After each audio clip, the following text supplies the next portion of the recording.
بسم اللہ الرحمن الرحیم ایاک نعبد و ایاک نستعین۔ میرے پاکستانیوں، جب تک یہ میرے الفاظ آپ تک پہنچیں گے مجھے ایک ناجائز کیس کے اندر بند کر دیا ہوگا۔ اس سے ایک چیز آپ سب کو واضح ہو جانی چاہیے کہ پاکستان میں جو فنڈامنٹل رائٹس ہیں، جو ہمارے آئین ہمیں حقوق دیتا ہے، جو جمہوریت ہے، وہ دفن ہو چکی ہے۔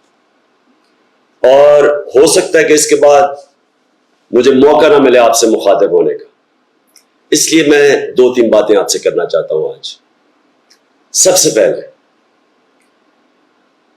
پاکستان کی جو قوم ہے وہ مجھے 50 سال سے جانتی ہے، میں پبلک میں 50 سال سے ہوں۔ کبھی میں نے نہ پاکستان کے آئین کے خلاف کیا ہوں، نہ میں نے کبھی پاکستان کا قانون توڑا ہے۔ اور میری ہمیشہ، جب سے سیاست میں آیا، میری ہمیشہ کوشش ہوئی کہ میں جو بھی اپنی جدوجہد کروں وہ پرامن کروں، آئین جو مجھے حق دیتا ہے پرامن احتجاج کا، اس کے بیچ میں رہ کے کروں۔ آج یہ جو کیا جا رہا ہے، یہ اس لیے نہیں کیا جا رہا کہ میں نے کوئی قانون توڑا ہے، یہ صرف اس لیے کیا جا رہا ہے کہ یہ چاہتے ہیں کہ میں جو حقیقی آزادی کی تحریک ہے اس سے پیچھے ہٹوں۔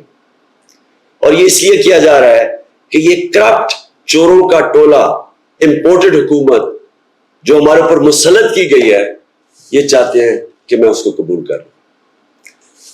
میں آج آپ سب سے اپیل کر رہا ہوں کہ آپ کو اپنے حقوق کے لیے، اپنی حقیقی آزادی کے لیے سب کو نکلنا پڑے گا۔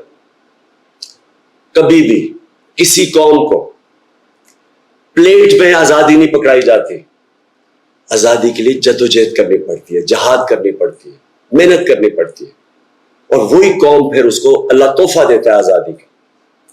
یہ وقت آ گیا ہے کہ آپ سب اپنے حقوق کے لیے نکلیں۔ میری جو ساری مشن ہے، جو میری زندگی کی جدوجہد ہے، وہ آج اللہ اور اس کے رسول کے بعد میری قوم، پاکستانی قوم آپ کے ہاتھ میں ہے۔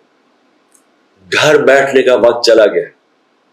میں آج آپ سب کو اپیل کر رہا ہوں کہ آپ کو نکلنا پڑے گا، آپ کو جدوجہد کرنی پڑے گی۔ آپ کو یہ جو فیشسٹ نظام ہے، جو یہ خوف طاری کر رہے ہیں، یہ خوف کے بت کو توڑنا پڑے گا، اور انشاءاللہ تبھی ہمارا اللہ اس ملک کو حقیقی آزادی دے گا۔ پاکستان